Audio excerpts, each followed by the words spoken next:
Hello, you're welcome to P Physics. Today we'll be talking about friction.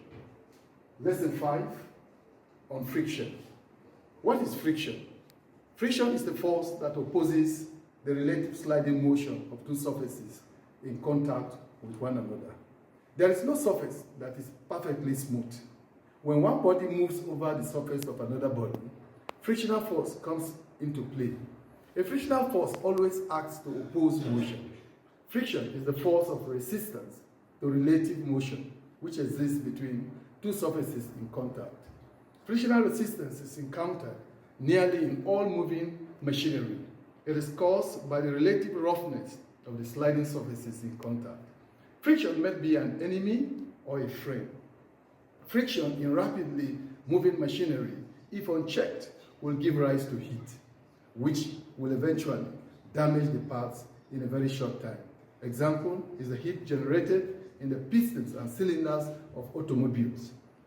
On the other hand, friction is exploited in the propulsion of the car along the road. The propulsion of a car relies on friction between the tires and the road surface.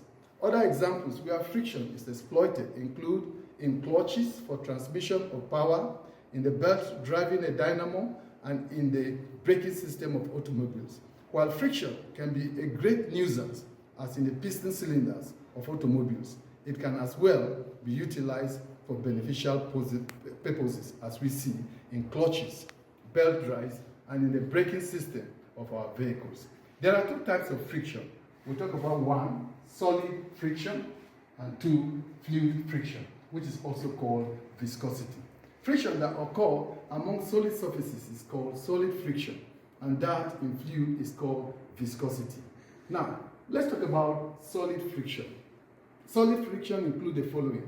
One, we'll talk about static or limiting friction, and then two, sliding. It's also called kinetic or dynamic friction. Now, what is static or limiting friction? Static friction occurs when the body is just about to move. It is the reaction to a push or a pull on the body acting in the opposite direction. It occurs whilst the body is at its rest position. The force acting is incapable of causing motion in the body. Gradually increasing force P, for instance, is applied to a body which is placed on a plane surface. The force P is applied by pulling a spring balance attached to the body, so that the magnitude of P can be read on the balance. The block will at first continue to remain at rest, since an equally increasing but oppositely directed force of friction, F, comes into action at the undersurface of the block. At any instant, we say that the pull P and the opposing frictional force F are in equilibrium.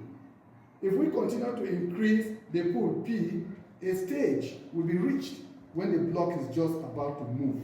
At this stage, the body is said to be in limiting equilibrium.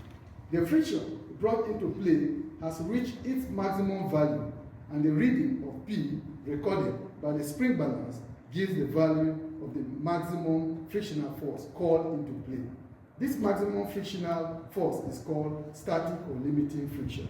Static friction is the maximum force which must be overcome for a body to just start moving. Now, sliding, kinetic or dynamic friction. Kinetic friction is the frictional force between contact surfaces in relative motion. If we consider our body, we see that the maximum or limiting value of static friction is reached just when motion is about to commence. When the motion eventually commences, the value of frictional resistance decreases. This is noticed as the spring balance gives a reading less than the static friction. Sliding friction is therefore less than static friction. Kinetic friction is the frictional force which must be overcome for the body to continue to move with uniform speed. Next, we are on to the laws of dry friction. Now, the laws of friction, to be honest, are not so reliable as, for instance, the Newton's laws of motion or Hooke's laws, etc. The reason is that the frictional forces arise out of factors which are extremely difficult to establish accurately. In spite of these factors, certain generalizations can be made resulting in the formulation of the laws of dry friction. The frictional forces associated with dry surfaces are quite different from those on lubricated surfaces, and the laws governing them are different. The study of the forces of friction on lubricated surfaces is so vast that a whole field of study known as tribology is now devoted to them. We shall therefore concern ourselves with the laws governing unlubricated or dry surfaces. The following conclusions, based on extensive experimental work, are usually referred to as the laws of friction. However, because of the difficulty in obtaining uniform surface texture, roughness, and dryness, they do not have the precision of scientific laws and apply only to moderate speeds and loads, and even then are only approximative. Now, the first law says that the frictional resistance is directly proportional to the normal force between the surfaces. F is proportional to the normal reaction, where F is equal to mu Rn. Mu is equal to F all over Rn, where mu is the coefficient of friction. Mu is a Greek letter pronounced mu. F is the frictional force, and Rn is the normal reaction. The value of the coefficient of friction depends on the materials of the contact surfaces. The second law states that the frictional force is independent of the area of contact between the two surfaces. This law may be valid to an extent, but becomes spurious when spikes, for example, are fitted to the block of our previous experiment. Hence, the law, therefore, must be applied with caution. The third law states that the frictional force is independent of the relative velocity of sliding.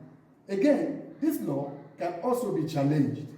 We stated earlier that the force required to start a body from rest, that is static friction, is always greater than the force necessary to keep the body in relative motion, that is dynamic friction. We are therefore constrained to restrict this third law to dynamic friction only. The fourth law merely states the obvious fact that the frictional force is dependent on the degree of roughness of the contact surfaces.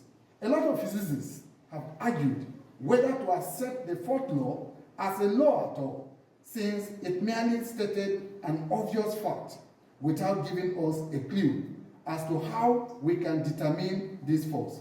These four laws, law number 1, number 2, number 3, number 4, summarize the laws of dry friction.